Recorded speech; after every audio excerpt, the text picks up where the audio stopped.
Hello everyone, Liam here, the Deaf Doom Metalhead with a brand new video for you. Thank you if you're checking me out for the first time and you've just recently subscribed to my channel.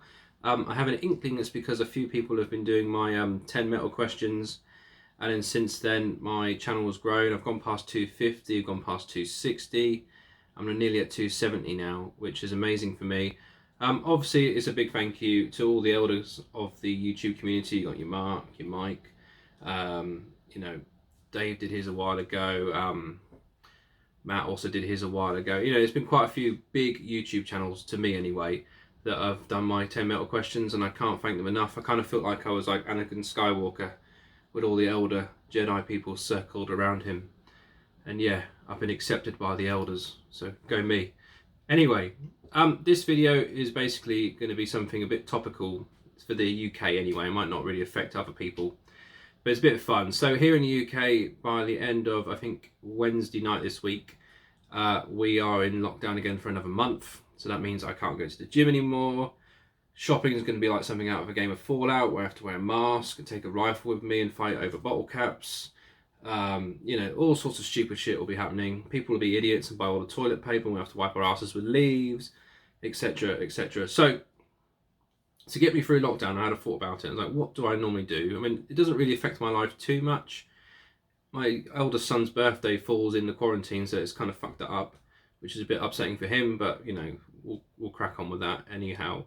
But music is the strongest thing for me when I get through lockdown. So if I sit in here, I can listen to my music and forget about all my troubles. All the outside world can fuck off. I'm happy. So I thought it would be quite cool to try and do a video where I show you bands that are very depressing, but for some reason, for me, those emotions be put into that music and they stay there, and when I want to leave this room, I haven't got any issues. So these are pretty much my most depressing bands and albums that I can find in my collection, and this is my way of obviously dealing with quarantine, and it kind of will, if this makes sense, it will reflect my mood in my music. So I keep all my feelings in here when I'm listening to my music, all the depressing shit, and when I leave here, I'm happy as Larry. So yeah, hopefully that makes sense, and we'll get through it as we go on. So starting off with one of my favourite bands ever, and to me one of their most miserable albums ever, that is My Dying Bride with The Angel in the Dark River. This is a classic album, but doesn't normally get talked about a lot because a lot of people go to Turn Loose the Swans or The Debut, As the Flowers Wither, that kind of thing. But for me, this one has a lot more emotion going on, and it's very slow, really atmospheric, grimy and horrible, like the song The Cry for Mankind, of Mankind, sorry. It's just that harmonic tapping riff and then them playing over that, and musically it doesn't sound too complicated, but to try to do it live, I imagine is very, very hard because you'll always want to go faster. And this band, obviously My Dying Bride, convey emotions perfectly. They deal with depression, suicidal thoughts, all the gothic-y kind of vibes in there, all the emotional stuff. So yeah, what better way to get all your depression out by listening to this album. It doesn't get talked about a lot, not much going on with the artwork. I think it's just a photo of some lady with her top off. Why not? So yeah, that's the first one, and it's going to be a mixture of CDs and records. This one is a split between 4 bands, and all 4 are very, very depressive and write some amazing, well not all of them, but most of them write some amazing melodic funeral doom that really conveys the emotion of depression and all that, hurtful feelings that you get when you're sad. This is a split called 4 Burials. I think this came out like in 2012, sometime like that.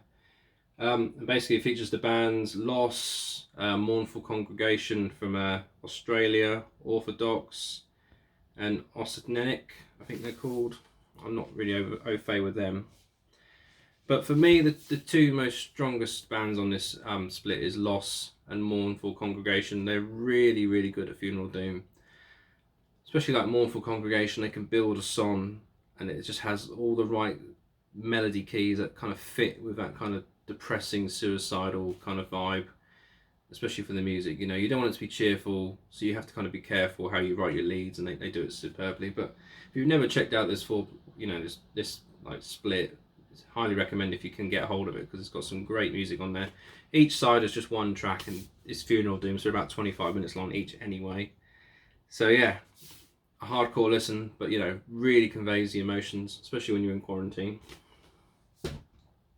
And this one is a 2020 release from a band I'm very good friends with and played with quite a few times. You won't see the cover because the cover's even hard to see, even in you know, in person. But this is Godfrim with their latest Reflections through Profound Law Records. Godfrim, if you don't know who they are, is a band formed by Hamish, who was a former guitar player for My Dying Bride for many years, and started his own project with Sean, who used to drum for My Dying Bride. And they've had various different bass players. They started off as a 4-piece. They're now a power trio now, with a chap called Bob on bass, who's a brilliant bass player. But this album is very much, deals with a lot of emotions, and Hamish sings on all of these tracks. Has his wife help out on a few of them as well. And yeah, it's a brilliant album. Really emotional, loads of great My Dying Bride like melodies. You can definitely hear his guitar influence from the band in there. And he's definitely got his own signature sound and how he plays. It's a very fuzzy guitar tone, loads of bass end, it's proper stonery doom almost in guitar tone, but obviously not played in that style at all. So yeah, definitely worth checking these guys out, and they do some brilliant music if you're into like that very slow melodic lead. So there's some fast sections in there now and again to kind of pick up the tracks, but yeah, a brilliant album. And then this one again is a 2020 release, and I discovered this band about 3 months ago now. I did not think it was going to be my thing, but they write some amazing, well, it's a solo project, and he does some amazing, very atmospheric black metal, and that is ascii. I won't pronounce the album title because I can't, but it'll obviously be at the bottom of the video. This came out through Vendetta Records this year, and yeah, suicidal black metal, deals with depression, all sorts of things like that. All the emotions are in this music, and you can really hear it. I mean, it is a work of art for me. It's so atmospheric, and it's one of those albums you have to put on and just sit there and listen to it. You can't do stuff and listen to it in the background. I mean, obviously you can, but you won't take it in as well. You have to kind of sit there and digest it properly. The artwork pretty much sums it up. I don't know what the name of the painting was, but it tells the story there itself. And yeah, and this came with a book, but it's all in Danish, I believe, and yeah, I've got a fucking clue what it says. But an amazing album, and has bags of emotion, and really, really can help with those, depressing thoughts. So there, ascii. And then these guys are from Sweden. And this is a slow one and very, very sorrowful, I guess. And that is grif with Solemn, Sacred and Severe. This album, they're like an epic doom band, but more of a traditional sound. I've mentioned these guys a few times before. But yeah, what they do, is brilliant. Very medieval, rich sounding epic doom. The vocalist is amazing, really good singer. The song and Maya really has bags of emotion, and you can really lose yourself with this band, especially this album. It's not a fast album at all. It's very stompy, very slow, and very atmospheric. So that's grif. And then one of my favourite albums ever, probably my top 10 of albums I'll never ever get bored of. And I've met this band, played on a festival with this band, and I'll always be proud enough to say that. And that is Daylight Dies from America. This is their album Dismantling Devotion. And yeah, if you're in a shit mood, put this album on and you won't be. It's got so much atmospheric melodies in there, and brilliant clean vocals, really good growly stuff. This band, for me, even watching them live, they were just as good. They can really tell a story with their music, and it's very atmospheric, and it builds really nicely. And tracks like, the title track itself is just an instrumental piece, and yeah, you'll lose yourself completely listening to it. It's a very, very good album, and a very good band to, just chill out with and kind of let thoughts sink in if you're in a shit mood. So that's Daylight Dies. And then this one, I wasn't going to include it, but I thought I might as well, because it doesn't get enough love, and it's a very random album. And that is the Italian epic doom band All Souls Day with Into the Morning. I don't think these guys exist anymore, and this was a bit of a blind buy for me a good year ago, or 2 years ago now, I can't remember when I got it. I listened to it on YouTube, and it sounds like Candlemass, like that Nightfall era of Candlemass. It sounds pretty much like that, but obviously done in a slightly different way, not as Messiah-like on the vocals, but they're very epic. But you know, it's a very, very emotional album. It's got lots of atmosphere again, and I'll keep using that word throughout most of these albums. But what they do really cool is they've got a very heavy, like Candlemass sound, and the guitar solos are wicked. They're really good. But the only problem I have with this album is the very last track, Ancient, which is a preview track. It's about 2 minutes long of really good epic doom, and then it turns into like a trance song, like a hardcore trance song, and I have no idea why. And when I first brought this, I thought it was for CDR, and someone's ripped over the last track. But no, it's supposed to be there, so I have no idea why that is a thing on this album, because it completely ruins the ending of the album for me. Because if you have this on in the background, and you listen to the whole album, you think, brilliant, loved it, and then that last dance track kicks in, it completely kills the mood of whatever, you know, whatever you've achieved from listening to it is completely ruined. So yeah, go check it out on YouTube, it's quite funny. All Souls Day. And then this band are amazing. I've spoken about them before. They've played in front of solar eclipses. The singer has so much emotion in his voice, even though I have no idea what he's singing about. And that is Hamferd from the Faroe Islands. This is their album I can't pronounce, so I'll put it at the bottom.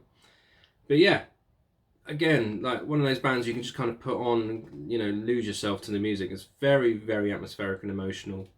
And his voice conveys such power in the feelings of the song. You can really, if you're feeling down and miserable, you know, you could use this as a soundtrack almost for those feelings. It's one of those kind of albums. Wicked band, really heavy guitar tone, brilliantly convey that doomy, funeral doom almost guitar style, but with more of an epic progressive approach on the drums. So it's not slow at all. It's very, I don't know how to describe it in a way where it makes sense, but it's very atmospheric, put it that way. So yeah, Hamferd. And then these guys are, I believe, from America, and they got some good albums, but this is probably my favourite by them, and that is Morgion, the Solinari. Again, another one of those bands, very similar to Daylight Dies, where they can just write really atmospheric, melodic music, and it's not boring. It flows really nicely. You've got guttural vocals, you've got clean vocals, you know, a nice contrast of the two. And yeah, a very, very strong album. So if you've not checked out this album, Solinari, please do, because it's, you know, really good if you're in a shit mood, put it that way. So that's that one. And the last one of the records, one of my favourite bands again, Epic Doom, American, Solitude Eternus. This is the last album they ever recorded, which is titled Alone, and yeah, by the album artwork you can kind of gauge what the songs are going to be about.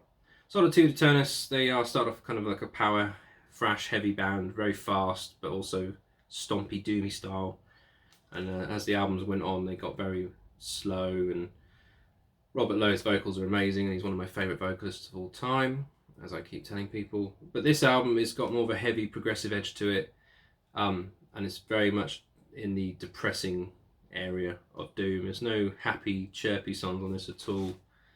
Yeah, all of them are pretty much, you know, slow, stompy, melodic, doomy songs.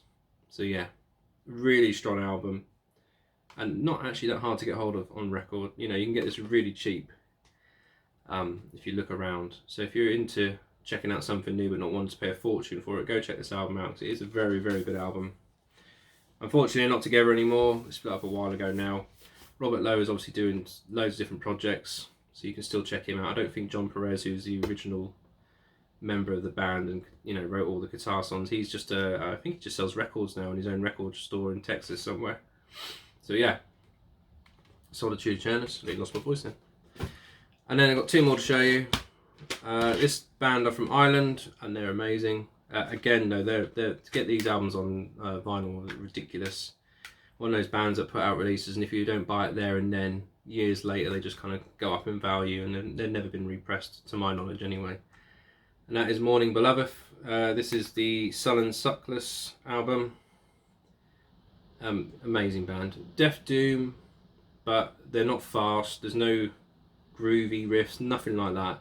Very much epic, stompy, slow building songs that kind of just hit all the right feels for atmosphere If you want something to kind of fit with the mood of what you're in, so if you're really down, you know, these guys convey it perfectly.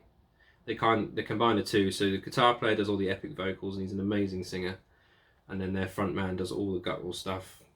Yeah, amazing band. Don't get talked about enough in the VC. Albums like Dust, you know, they're absolutely amazing albums, but again, they're so expensive. And their latest one they put out was a split with another band, and I wasn't too keen on that. That was a bit more. It didn't go anywhere for me. But these older albums are fantastic, so check them out. And last but not least is my own album with my band Consecration. This is our album from last year, but it was recorded absolutely ages ago. Consecration's Fragilium. This was actually written, even is the right English, in a very dark time for quite a few of us in the band. I had depression, going through a breakup, child support, all that kind of crap. The front man, Dan, he was going through stuff as well, personally. I can't remember what else happened at that time, but you know, at the time I was doing most of the writing, which has happily changed on the new one. I have Andy now, who's a very, very good writer. But back then I pretty much did everything guitar-wise, because the other member didn't really give a shit at the time. And Dan obviously poured his heart out into this album, and the artwork, you know, is brilliant. But yeah, a very, very depressing album. It's not a fast one. There's no groovy stuff on there. There's no breakdowns, nothing like that. Maybe one or two. But like songs like To Welcome the Grey is pretty much a nod to My Dying Bride's A Cry for Mankind. And yeah, I'm not going to lie and say I'm massively proud of this album, because it's not the way I wanted it to come out. But it conveys the feel of the band at the time, and we got signed to Solitude Productions through it, and they put it out, and it's, you know, a very big label in Russia who put out a lot of quality death doom bands. I think they even do a little bit of black metal now and again. But yeah, very much, I don't really like listening to this album because it does remind me of darker times, but I had to mention it because it's very depressing, and it's obviously a little, you know, what do you call it? Check out my band kind of thing. Yeah. Anyway, enough of that. So I hope you enjoyed this video. It's a bit of a random one, but I thought with all the news going on around here in the UK, it kind of fitted with the theme of, you know, we're all going to be shut away in our houses and being told to report our neighbours if we see them socialising or doing anything like that, which I'd never do in a million years. But yeah, dark times in the UK. Anyway, thank you to all my new subscribers. I really do appreciate it, and I hope you enjoy my content. Obviously, let me know what kind of albums you listen to when you're in a shit mood, and how you would deal with isolation musically. Because, you know, you could put on a load of thrash albums, but you can't run around anywhere, can you? You have to sit in your own home. So I thought these albums kind of convey those emotions of being locked away and not being allowed out. So yeah, in the meantime, please subscribe to my channel if you don't already. Comment and like on this video, and I'll speak to you guys soon. Cheers.